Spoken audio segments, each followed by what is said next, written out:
Hey, chers amis. Alors, nous sommes là aujourd'hui. Regardez très bien en haut là.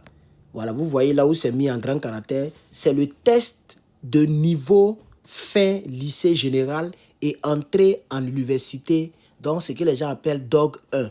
OK? Voilà. Et ça comporte, ici, vous avez 49 questions. Ce sont des phrases qu'il faut corriger. OK? Voilà, ce sont des phrases qu'il faut corriger. Voilà, et ils ont mis des propositions. Donc, on va s'entraîner ensemble. Voilà, puisqu'il y a longtemps que je n'ai pas fait de contenu. Et maintenant, YouTube, quand tu fais plus trop de contenu, eux-mêmes, ils ferment ta chaîne. Il y a une autre chaîne où on m'a demandé d'envoyer ma page. La chaîne où ils faisaient les réparations de voitures, là. Voilà, ça fait 3 mois, 4 mois que je n'ai pas fait de vidéos. Donc, ils ont fermé. On m'a dit pour réouvrir la chaîne, il faut envoyer ma pièce. Donc, ça veut dire que je suis obligé de faire contenu ici. Sinon, ils vont fermer ici en compagnie. Ça fait presque 3 semaines que je n'ai pas fait de vidéos. Voilà. Donc, vous voyez, ils ont mis je ne sais pas. Quand tu ouvres, tu as des propositions. Didn't you expect them to? You expect not they? Didn't you expect that day? Et je ne sais pas. Alors, la phrase dit quoi? La phrase dit why, agree with us. Donc, pourquoi, d'accord avec nous. OK? Donc, ici, vous allez voir qu'il y a la négation. Il y a deux négations. Premier, c'est négation. Deuxième, c'est pas négation, c'est négation. Troisième, c'est négation. Donc, c'est une phrase à la négation. En anglais, quand tu veux poser une question, il y a des questions qu'on appelle WH. Hein, vous voyez, le mot why commence par WH. Donc, il y a des questions qu'on appelle WH, questions. On apprend ça, je pense qu'au lycée ou même au collège. Donc, quand tu as une question de WH, questions, le pronom doit être devant le verbe. OK? Le pronom doit être devant le verbe. Voilà. Ici, vous allez voir que le pronom ici, you est devant le verbe, you est devant le verbe, you est devant le verbe. Donc, la première des choses, le pronom se trouve toujours devant le verbe. Mais quand c'est la négation, le pronom doit être entre, OK? L'auxiliaire ou bien le verbe au passé et le mot, c'est-à-dire le verbe conjugué, si vous voulez. OK? Donc, ça doit être, si vous voulez, entre la négation et le verbe. Regardez ici, ce n'est pas entre la négation et le verbe. Ici, ça est entre la négation et le verbe. Ici, ça est entre la négation et le verbe. Le verbe, c'est expect. Hein? Espérer, si vous voulez. Voilà. Hein? S'attendre, voilà, s'attendre, espérer, expected. Donc ici, ce qui va avec, si tu prends ça, il y a that day, ça tombe pas. Donc c'est le premier. Donc ça devient why didn't you expect them to agree with us? Vous voyez? Alors le deuxième ici, on dit it no use. Hein? It not use. Ici, il y a la négation dans la phrase. Hein?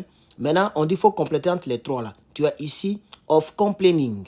Ici, complaining. Ici, complain. OK?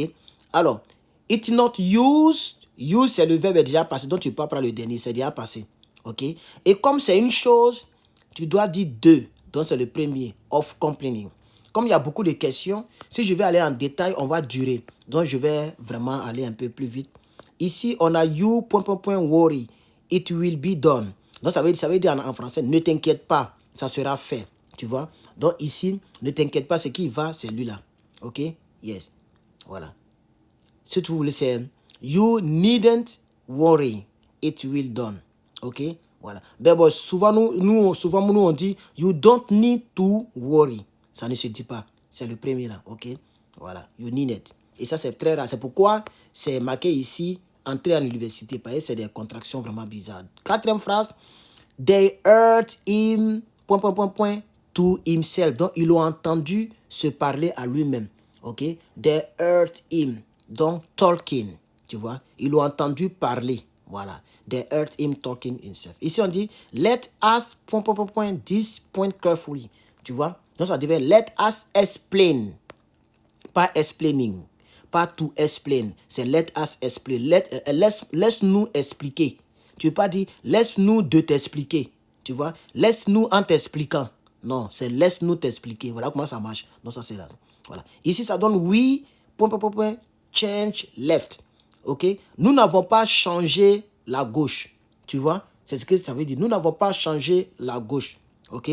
Voilà. Donc, c'est lui, c'est ici, non, ici. C'est lui là. Voilà. We haven't got any change left. Ici, oh, désolé, j'ai mal traduit. Ici, le left là, c'est vrai que ça veut dire la gauche, mais dans ce contexte, ça veut dire que, c'est-à-dire, c'est pas comment, je sais ce que ça veut dire, mais c'est pas comment expliquer.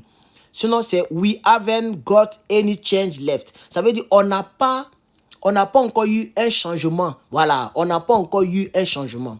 C'est ce que ça veut dire. OK? I wish I... Donc, j'espère que je la connaissais. Tu vois? Donc, tu es obligé ici de prendre le verbe connaître au passé. Tu ne vas pas prendre ça là. Si tu prends ça, ça va devenir j'espère que j'avais la connaissais. Non. Ici, j'espère que je connaissais elle. Non. J'espère que je la connaissais. I knew her. OK? Donc, ici, ça donne would they mind a little earlier. OK? Le numéro 8 là, c'est would they mind arriving a little earlier. Donc, j'espère qu'ils arrivent un peu plus tôt. Donc, arriving, E-N-G, qui veut dire giraffe. Ça veut dire l'action se déroule. Donc, j'espère qu'ils arrivent un peu plus tôt. Vous voyez un peu, non? Voilà. Arriving. OK? Ici, c'est she must, while I was out. Tu vois? She must have come. She must have come. She must come. She must have come, c'est pas bon. Tu vois? Voilà. She must have come, oui. Elle doit venir pendant que je suis absent. Tu vois? Voilà. Donc, dans cette petite vidéo, j'ai fait les 10 premières questions. On va aller de 10 en 10 hein, pour que les vidéos ne soient pas longues. Donc, j'ai fait la vidéo, je balance et puis je balance encore l'autre au fur et à mesure. Donc, la dixième phrase devient, I am not used to driving at night, be driving at night, drive at night. Non, c'est driving at night. Voilà. I am not used to driving at night. Voilà. Donc, pour ne pas que la vidéo soit très longue, je vais m'arrêter là. Vous pouvez essayer de corriger pour vous. Pour corriger, je dois venir en bas ici et puis presser correction. Mais si je fais, tout ça là sera faux. Vous voyez? Mais si vous voulez, on peut s'amuser comme ça. Hein. Je vais faire comme ça, mais ça sera faux. OK. Et puis après, un autre jour, je vais recommencer. Voilà. Donc, on va corriger. Vous allez voir si on a trouvé. Voilà. Oh, ici, j'ai fait une erreur. Il y a mis off. Attends, j'avais dit que ce n'était pas off, hein, mais il y a mis off. Et vous avez dit que ici, c'est directement complaining. Ce n'est pas off, complaining. C'est complaining. Moi, j'ai pressé off par hasard. Mais ça, c'est juste. Ça, c'est juste. Troisième est juste. Quatrième est juste. Cinquième est juste. Sixième est juste. Septième est juste. Huitième est juste. Neuvième est juste. Dixième est juste. Tout le reste n'est pas juste. Voilà. Donc, ce qui voudrait dire que, donc on te dit, ils ont mis ici, tu vois le doigt en bas, où ils ont mis test là, ici. Voilà. Donc, tu peux voir ici pour voir les trucs récents. Mais vous voyez ici, voilà. Donc, merci beaucoup, chers camarades. Ne vous inquiétez pas, je vais acheter un tableau lumineux, les tableaux lumineux là. Et puis, on va faire de très bons cours. Vraiment, merci pour votre compréhension. J'ai tellement d'exercices, j'ai tellement de choses à faire ces temps-ci. Ce n'est pas du tout facile pour moi. C'est pourquoi souvent, je mets du temps. Mais vraiment, excusez-moi et continuons d'apprendre un peu. Merci beaucoup.